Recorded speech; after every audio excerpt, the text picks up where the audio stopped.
Hello, everyone, and welcome to what is the 40th in the Japan Times Sustainability Roundtable series. We have come back to live streaming after experimenting with some different formats along the way, and we also have our roundtable back, so it is in reality a roundtable as well. And our guest today is Ken Fujiwara, who is the co-founder and CEO of UMITRON, which is a really, really amazing organization. So I'm really looking forward to being able to have this discussion today. Ken, welcome. Oh, thank you, Ross. Welcome. So perhaps first of all, if you can tell us a little bit about UMITRON and what you do, and then we'll sort of go into how you arrived at this point. One of the things that's always fascinated me as we've done this sustainable roundtable is that while we tend to think of many aspects of sustainability about what affects us here on the ground, there is also a really, really big part of sustainability that we should be considering, both the space that is above us and the oceans that are also part of the world. And of course, oceans are one of the areas where you focus. And so it's really, really interesting and great to be able to have this opportunity to talk today. So tell us a little about UMITRON. Sure. So I started UMITRON back in 2016. 2016. And UMITRON is a company dedicated to sustainable aquaculture. And prior to starting UMITRON, I started my career as an aerospace engineer. Right. And when I thought about what the things I can do and what the things that can be impactful the most, I thought of the ocean, because if you look at the Earth from the space, 70% of the surface is covered by ocean. And so I wanted to utilize the satellite remote sensing data into the practical applications. And I thought of aquaculture, and I started visiting a lot of fish farms and started learning about the challenges the farmers are facing. And one of the important challenges for farmer is to optimize the feeding. Feeding, yes. Why is that? Because feeding costs shares 50 to 70% of the total production cost. Oh, wow. So it's a big cost factor. But not only that, the most of the feed ingredients comes from the natural fish meal, which is wild captured fish and dried powder. And since we have been scarce resource of marine fishes, the fish meal price has been skyrocketing. So the farmer has been struggling with the increasing price of the feed, and also we are observing the more like scarce marine resources. So I decided to tackle on this issue by using technology.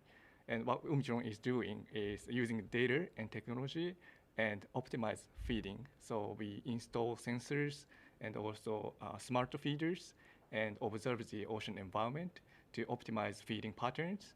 And then we can reduce use of feed. And by reducing use of feed, we can also reduce the waste of feed going to the sediment of the ocean.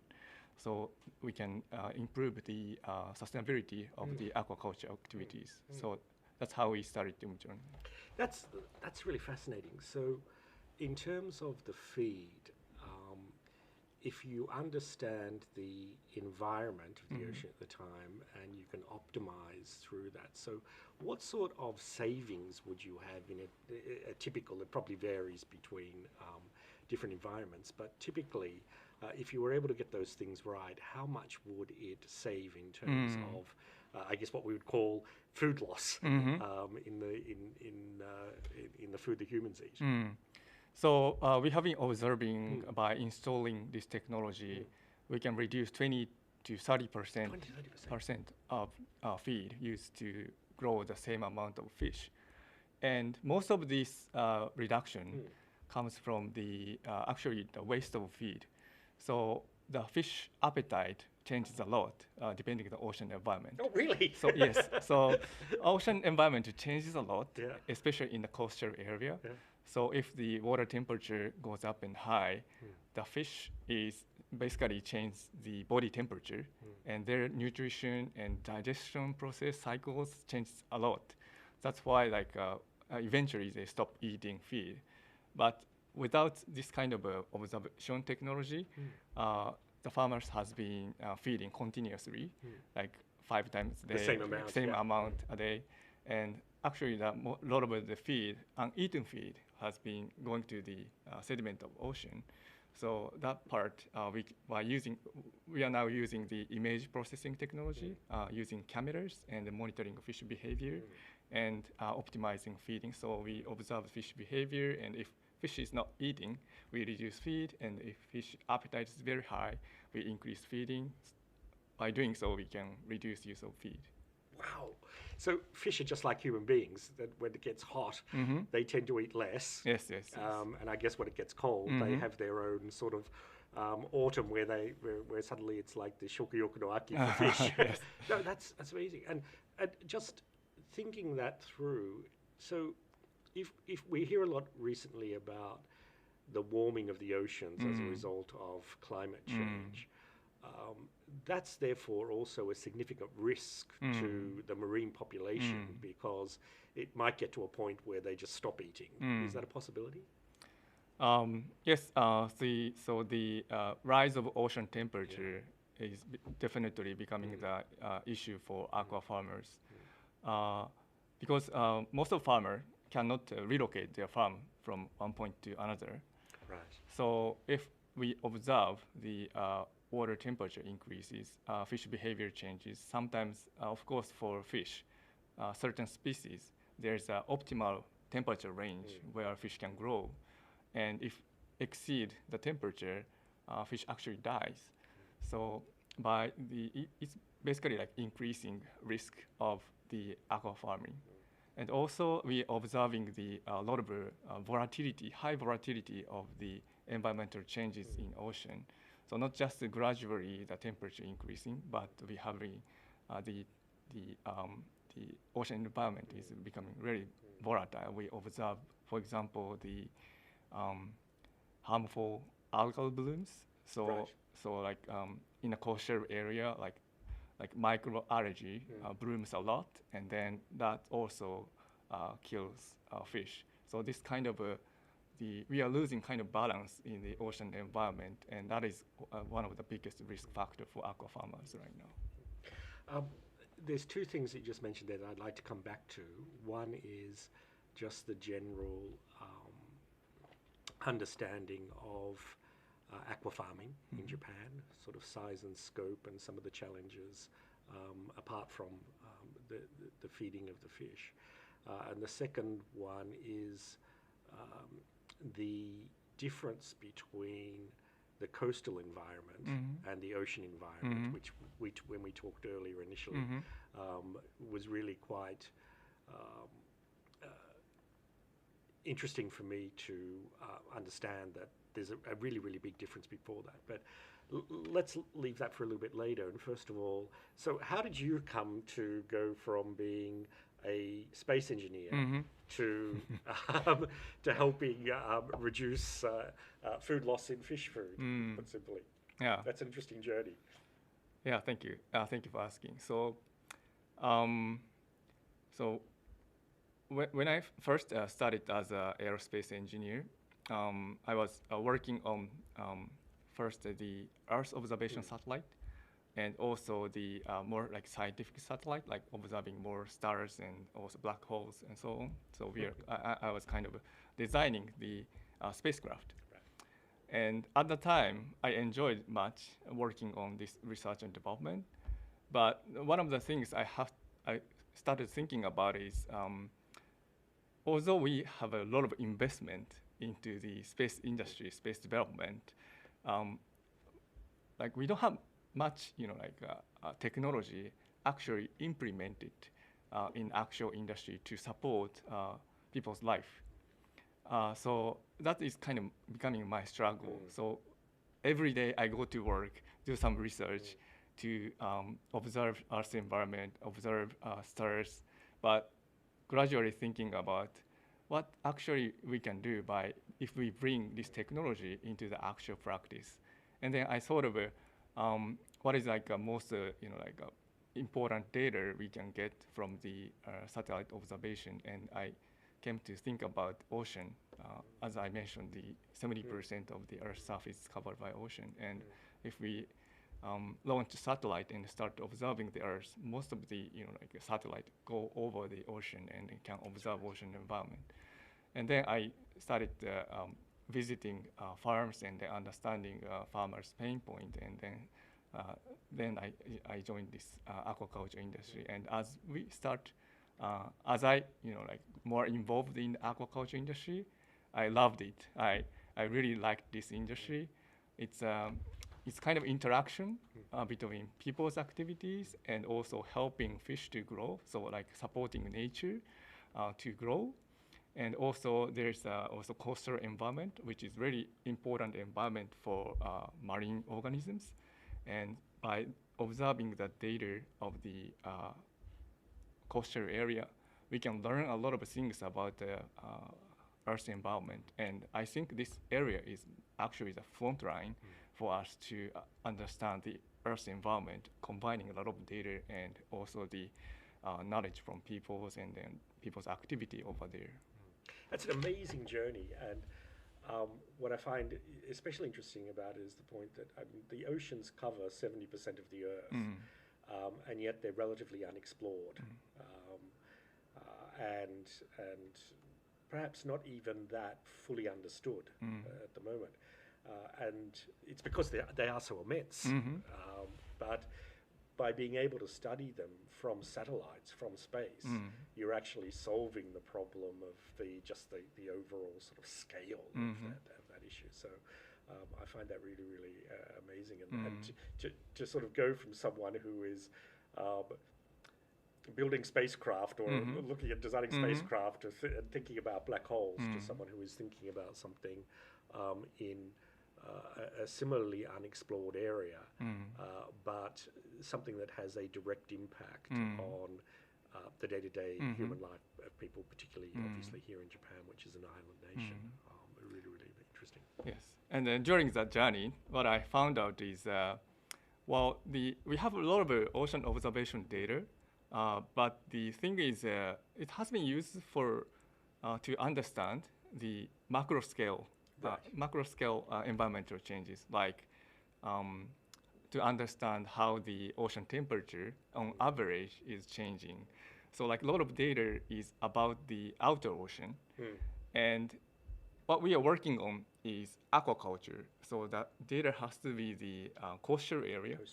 And that is like what I'm fascinated about, because even though we have been doing a lot of research on space, Earth environment, and like marine science, but coastal area is such a complex area. There's a river flow, and also there's growth of the like planktons, algae, and also of course there's a fish, and also there's a farm. So like people do some industry over there. So we have to combine a lot of data to understand what is happening in the coastal area, but that is kind of trying to understand what the interactions between the different sectors, different environment, like land environment, ocean environment, like marine, like underwater environment, and also like life activities going inside the coastal area. So that is like, for me, it looks like a kind of small scale Earth observing in the coastal area, and it's more like kind of scientific interest. But as I get involved in the aquaculture industry, I'm really fascinated about working on this kind of coastal environment and aquaculture. So to simplify that, if you have a coastal area, depending on what the geography of that coastline looks like, so you might have a coastline which is flat, you may have a coastline with mountains in it. That affects things like rainfall and temperature and the environment. You might have a river. If it's a small river, it won't it won't affect the salinity of the coastal waters so much, but if it's a big river, then it may have some impact on the salinity. So all these things are combining to make each part of the coastline an individual sort of ecosystem of itself. Is that the right way to understand it? Yes. Yeah. And then challenge is like a lot of research has been done separately. So scientists working on river has been working on river, and scientists working on mountain has been working on mountains. But actual environment is like mixture of all interactions, and that is something like really challenging part because we have to integrate all knowledges we have. So that is also, from my perspective, looks like the front line for the understanding of the natural phenomena. And it must make the data crunching much more complex because if you're just looking at what we call big data for the oceans, there must be commonality across the Pacific Ocean and the Atlantic Ocean and others. But the coastlines are such micro environments that in fact there's a lot of diversity. So the coastline in a certain area in Kansai might look very different from the coastline in Tohoku, which would be very different from a coastline in Hokuriku. And so the actual aggregation of that data must be more complex. Of course, it's like kind of local environment. Like each environment is very different. But as we have a like a good technology base at the moment right now, I mean we like a lot of like buzzword going on about AI. Yes. But definitely. Due to this like technological improvement in computer science, we can do a lot of things to understand this kind of micro environment as well. So we can create a model much easier than compared with the 10 years ago, and also we can deal with a lot of different type of data at the same time. So I think that is a good timing also to start to integrate those data and understand the local environment. Of course. And the other thing that's really sort of fascinating about this is it's the coastlines, I guess, where life was born.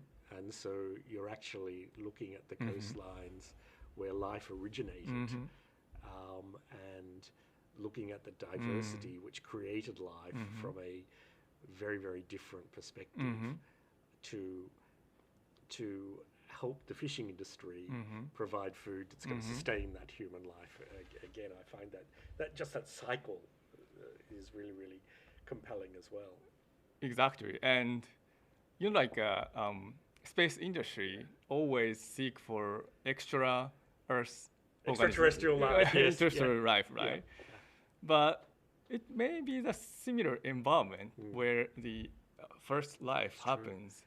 So for me, by trying to understand the coastal area, it is trying to accumulate the knowledge about like first life born in the certain area, right?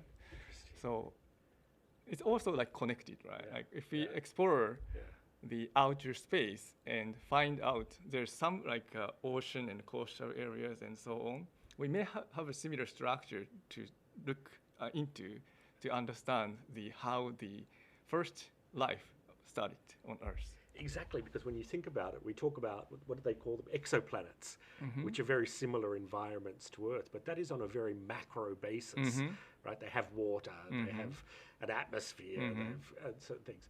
But the creation of life was actually against some really, really heavy odds, but happened in a coastal area. So if we understand more about that environment, then it enables us to look at those exoplanets in a much more detailed manner and see whether there is suitability for the creation of life in there as well. Oh wow, that's amazing. Yeah, so that's like how I'm really excited about this. Yeah, I can see why you are. About this industry. Yeah, I can definitely see. So let's talk a little bit about the industry itself. So when we talk about aquaculture, how many people or how many aquaculture farms are there in Japan at the moment? Because Japan is obviously an island nation, and so I'm assuming that it is a little bit more advanced in the area of aquaculture than perhaps other countries might be. So can you help us understand a little bit about the size and scope of the industry? Sure. So we have about 2,000 fish farmers in Japan. If we include seaweed and shellfish, it's about 15,000 aqua farmers working in Japan. And one of the characteristics of the Japanese aqua farm is we have very diverse species.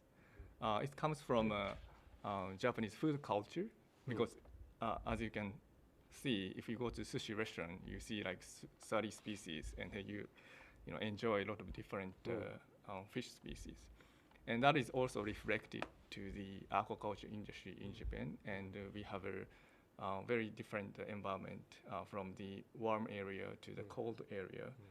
That's why aqua industry is also having a lot of different species growing by the coastal area in Japan.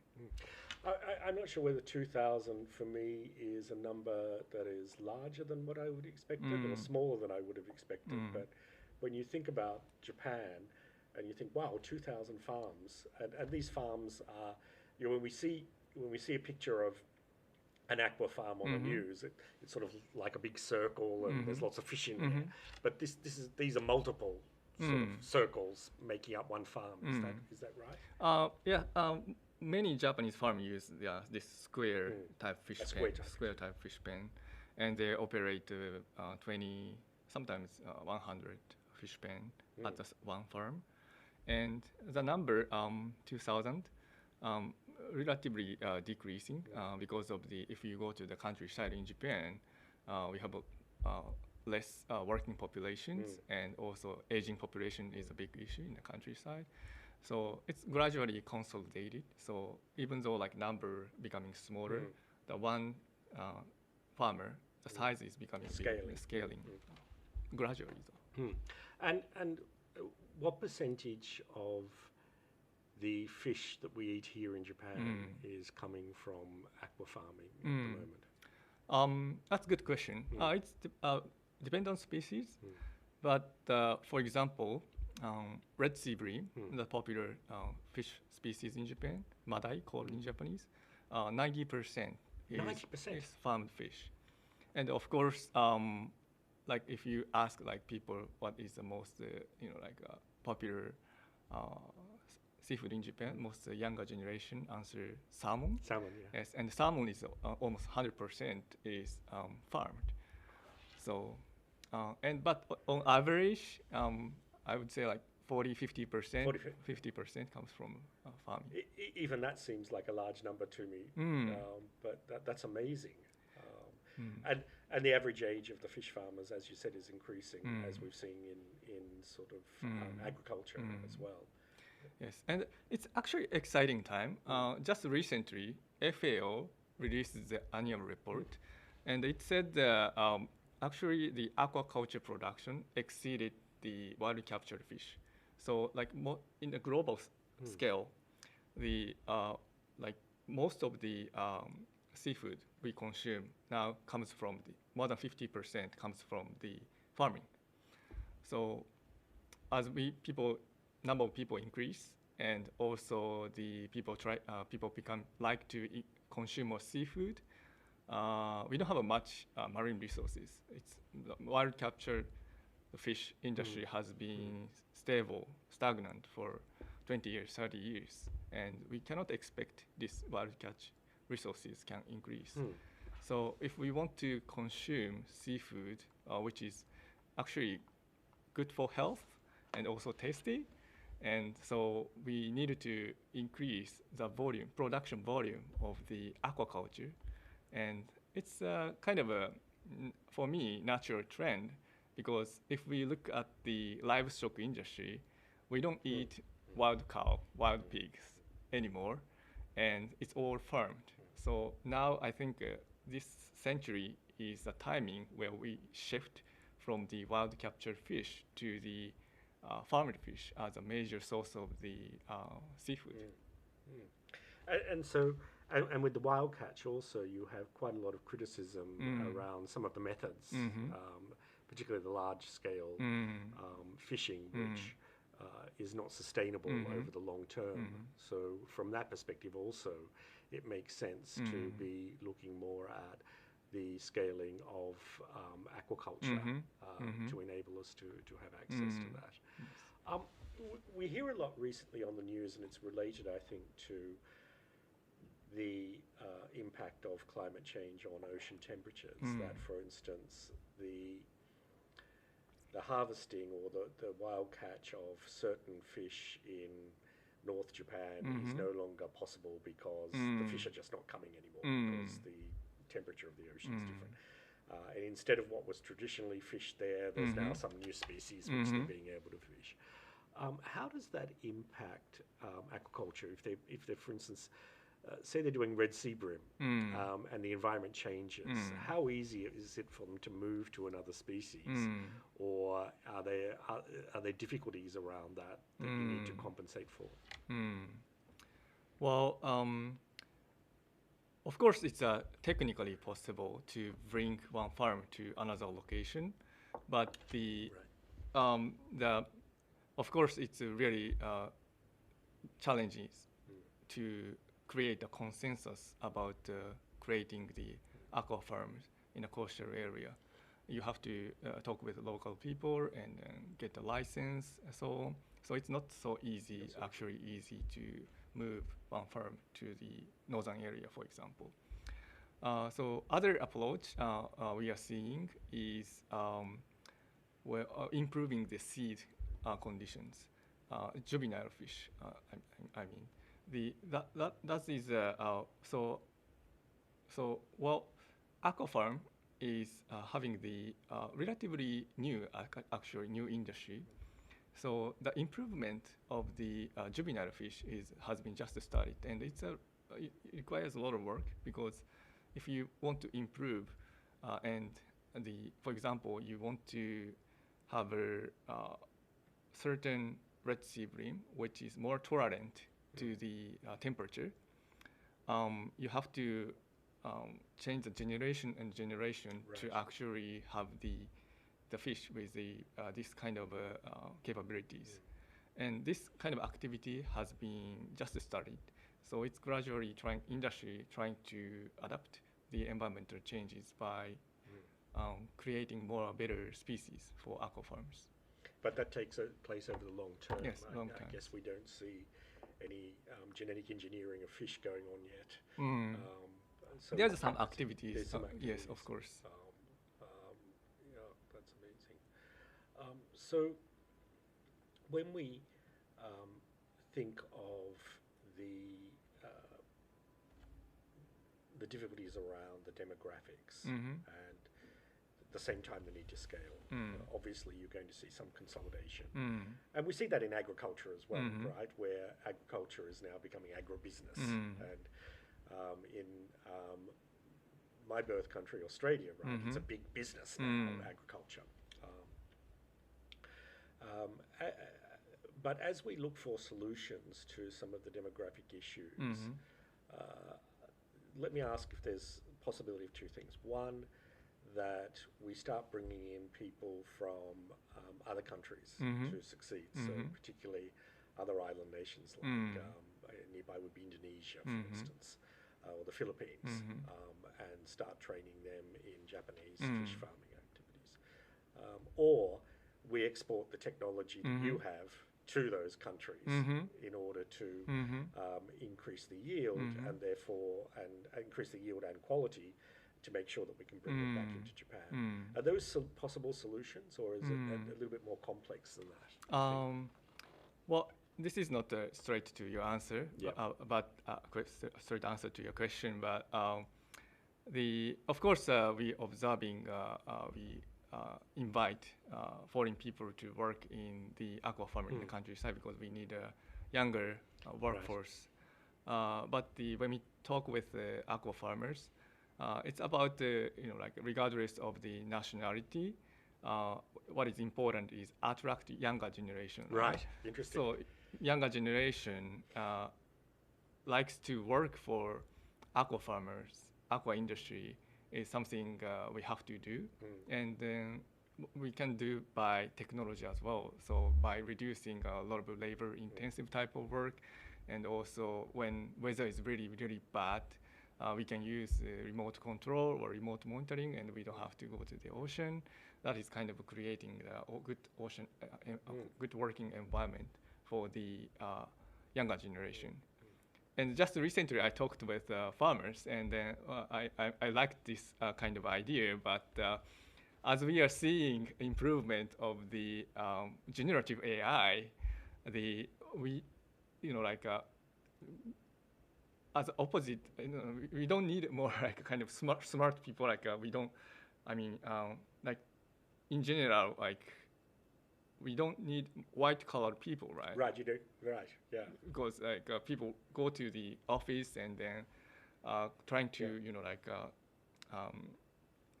bring back and forth the information. This kind of a working style may be replaced by the generative AI. But what we are needing right now is kind of essential workers, right? And we have more scarce essential workers.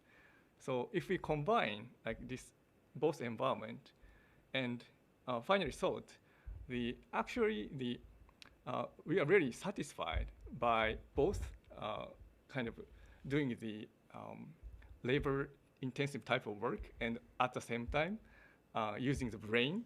So like prime industry is really, you can get really satisfied by the work. You go to the ocean and do some work, and then look at the fish and look at the ocean environment. And if you come back, you are so satisfied with work.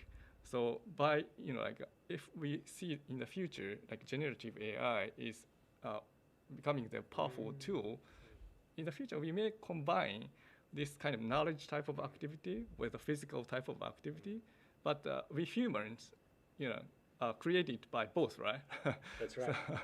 So this kind of like prime industry is a type of work we both use brain and body. So this is kind of more healthy type of working style, and it's really, improve the people's well-being. So I see a lot of potential here to attract younger generation to join this type of job in the future. That's really interesting, because I guess if we were to put it very simplistically, you have knowledge workers and you have people who are doing physical work, and in the past they were very, very different. Exactly. But very, very different, right? They were very removed from it. They were opposite ends of the spectrum. One, this was really hard physical labor, and this was hard mental work. But I guess what we've seen as your time has passed is that a lot of the knowledge work has become task-oriented in many ways, and that can be replaced by perhaps AI to change that dynamic. And the physical work has also, with the introduction of technology, become a lot more like knowledge work. So in fact, they're actually converging. Converging, right?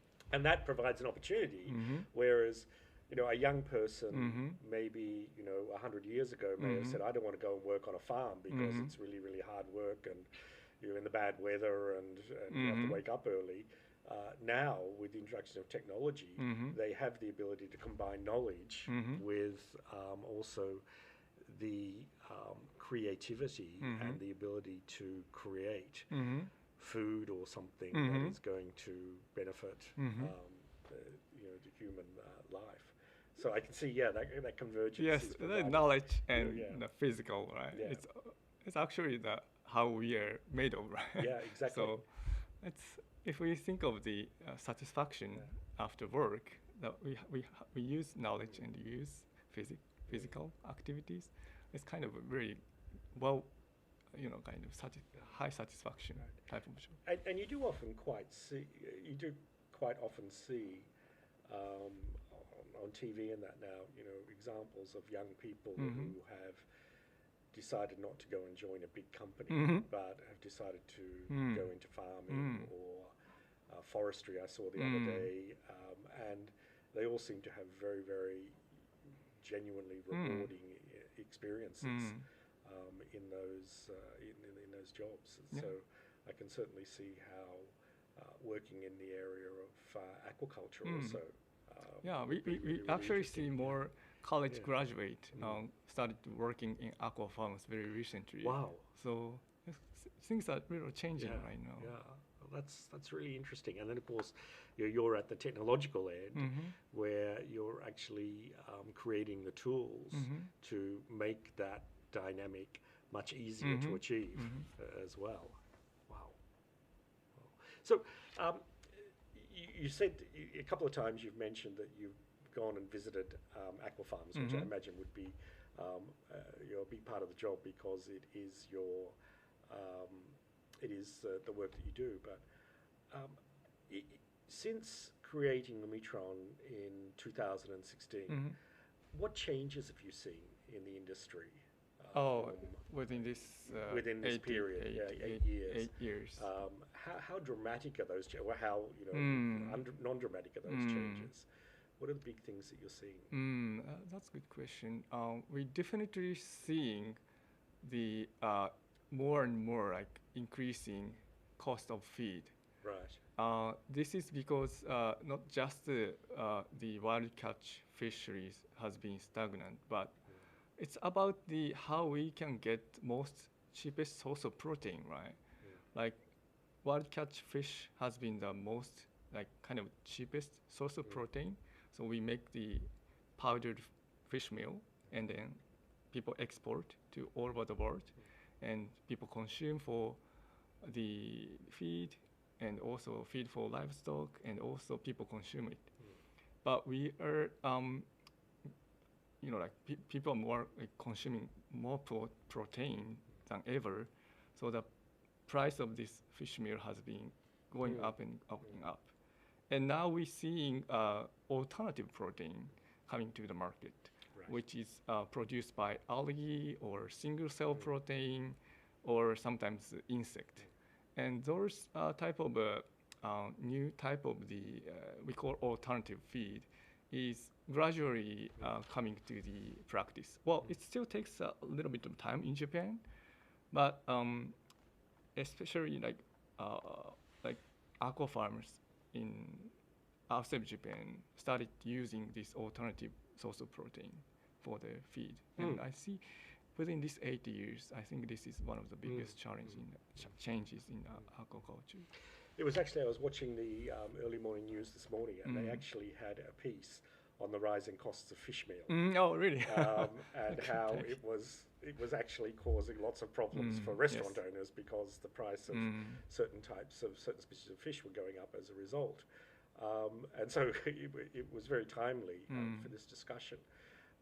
And I can imagine that, and that was sort of mainly talking about the fact that the weakness in the yen had caused these price rises. But when we think about it, it really is, as you've pointed out, it's related to demand for protein.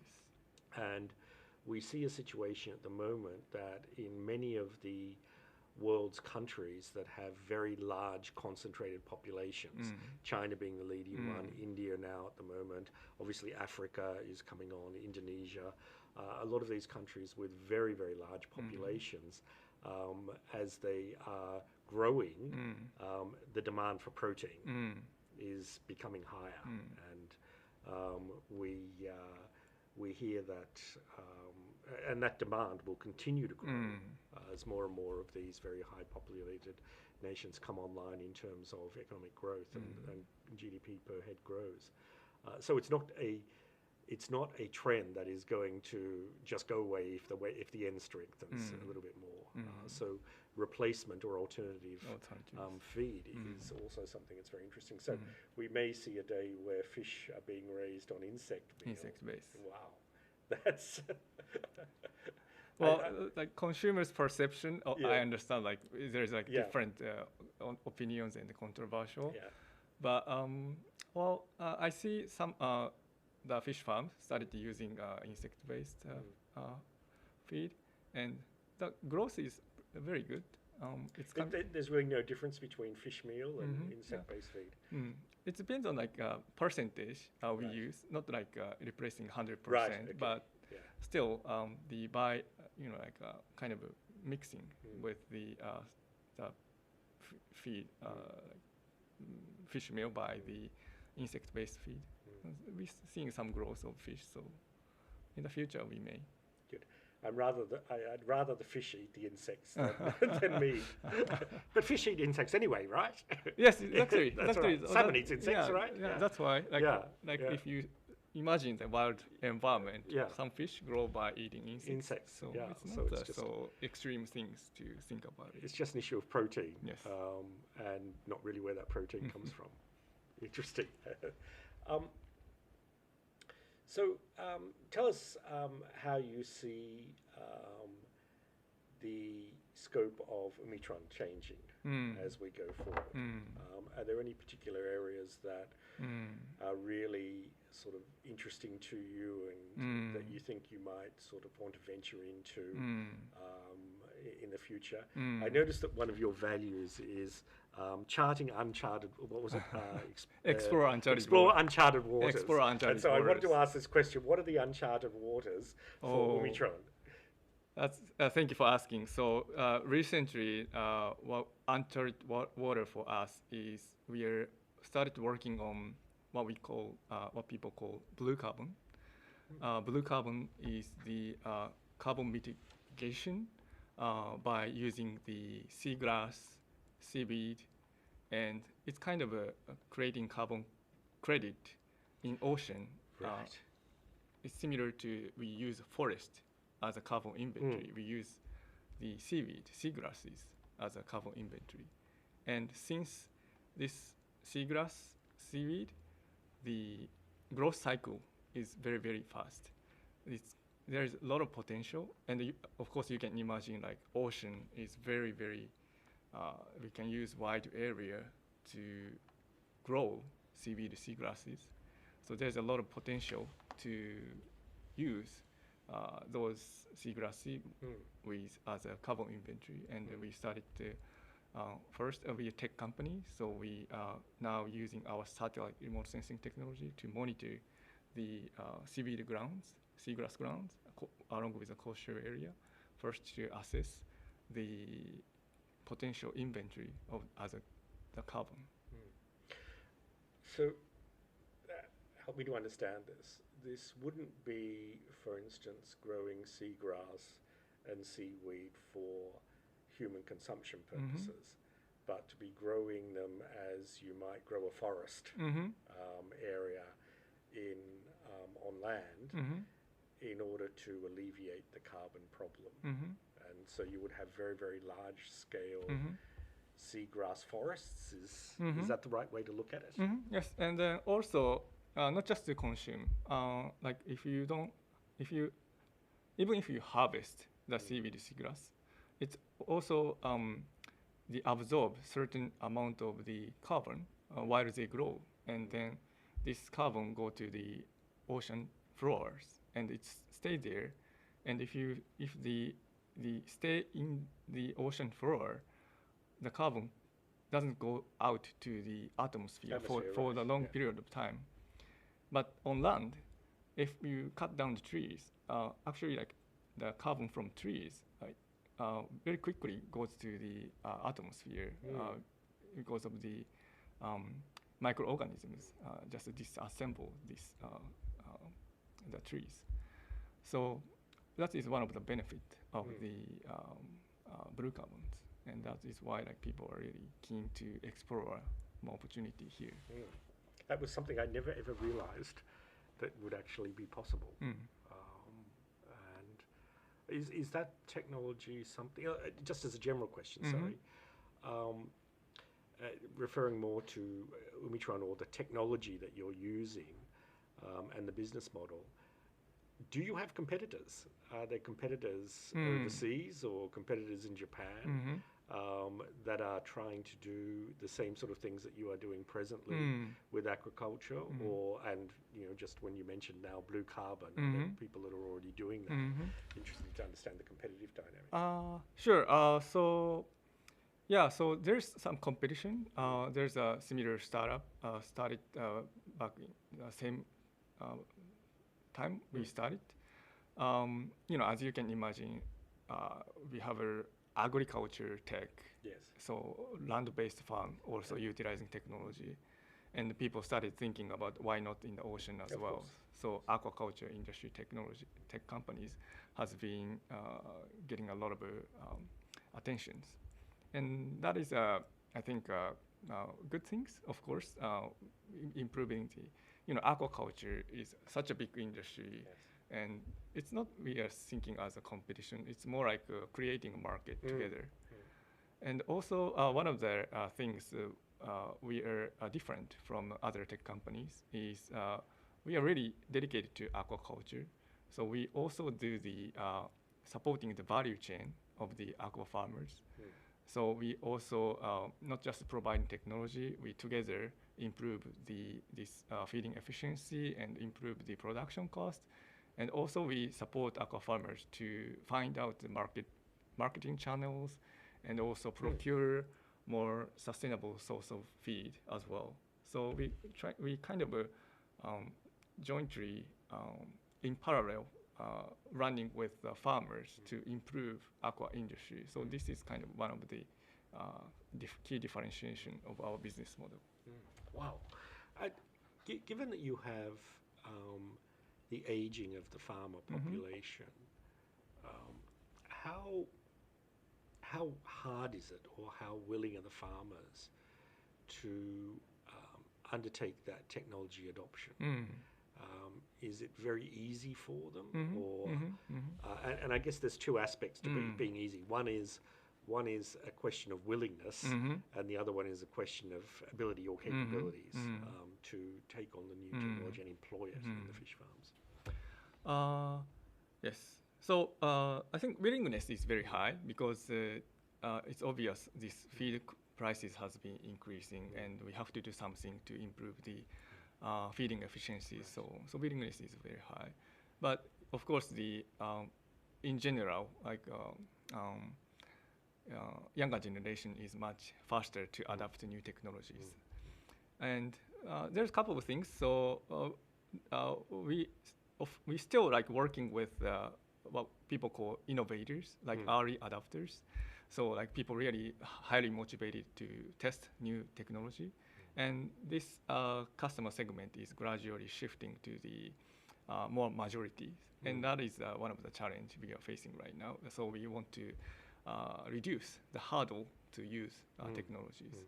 And another aspect is there's some trend, as I mentioned, younger generation coming back to farm. And in Japan, typically it is third generation of their family business, especially in aquaculture. So third generation, first generation started aquaculture back in 1970 or 1980, and now third generation. And third generation is much younger people, and then really motivated to utilize technologies. So we gradually getting the market with those people. And how do you expand awareness or knowledge of UMITRON amongst the farming population here in Japan? Is it? I know a guy who's doing a technology thing with cattle, and he keeps telling me that it's really about he calls it foot farming, that he has to go to every single farm, and he's been to some incredible number of farms in Japan over the past 5 years or so. Is it really just sort of hitting the pavement, or sort of? Yeah, visiting farm and then talk with farmers is one of the most important things, and then we also put more importance to visit farms to understand what the challenges are. But also we're seeing more word of mouth type of the kind of distribution of the information about UMITRON, because those younger generation and also innovative farmers are all connected. Yeah, they have smartphones too, right? Yeah. So Yeah. And is there just raised another question popped into my mind. When we look at those 2,000 or so fish farms, and the other, you mentioned shellfish and seaweed. So we sort of, in shellfish and seaweed, which is more familiar to me, we sort of think of it in terms of certain regions. You know, for instance, oysters in Hiroshima or something like that. Is there a regionality to fish farming or aquaculture, or is it something that is relatively widespread throughout Japan? there is, of course, regionality. Yeah, because the certain environment is very suitable for fish farming. So if you want to grow red sea bream, it's kind of a warm temperature you need. So mostly southern part of Japan, Kyushu area, Shikoku area. And if you want to grow salmon, it's cold water you need. So like it's more like a northern Tohoku area or Hokkaido area. But yes, there's a regionality, and that is also one of the good thing for me to visit, because once go to the Kyushu area, we can visit the multiple farms within it's concentrated. Yeah, within like same area. And in terms of other countries and aquaculture, you can see why Japan would have a natural advantage, because not only is it an island nation, but it is an island nation that has a very extensive and complex coastline made up of many. Australia is also an island nation, but it's a very, very different environment too. What are some of the other countries in the world that are very advanced in the area of aquaculture? And is Japan ranked number one, or is it sort of in the top 10? Or so in terms of production, Japanese aquaculture shares probably 5% of the global production. 5%. So relatively small. Wow. So other big areas in aquaculture, of course, Northern Europe, like Norway, Scotland, they produce a lot of salmon. And also there's a lot of farms in Mediterranean Ocean. They grow sea bream, sea bass. And also there's also like inland aquaculture in Southeast Asia. They mostly grow shrimp, prawns, and that is also big industry. So it's kind of depending on species. There's a diverse location where fish farms operations are. And mostly in closer coastal regions, is there a future where you have very large scale farming, but further out into the oceans? So you're building these, very, very, very large fish farms. That is actually happening these days. So coastal area, so like good area, since aquaculture production has been rapidly increasing, the suitable area in the coastal line has been almost occupied. So people gradually envisioning to bring aqua farm offshore and building big feeding vessels with the big fish pen with circular type, and also the this kind of a remote operation is gradually there's a lot of tests going on that kind of fish farming facilities. Is it realistic? Is the cost much greater? Or obviously you're building at scale, but compared to if you were looking at the same scale, is it much more expensive to do something outside? It seems like for fish, the outer ocean is sometimes good environment because there's a lot of water exchange compared with the. What do you mean by water exchange? Water exchange, so fresh water coming in. Sometimes if you in a coastal area, especially sheltered area, you don't have much exchange of water, right? So sometimes good and in terms of growth. But other challenge is even though like if we scale up the aquaculture facility, this amount of feed we use for single fish doesn't change much, right? Right. So the fish in the coastal areas eat about the same amount, right?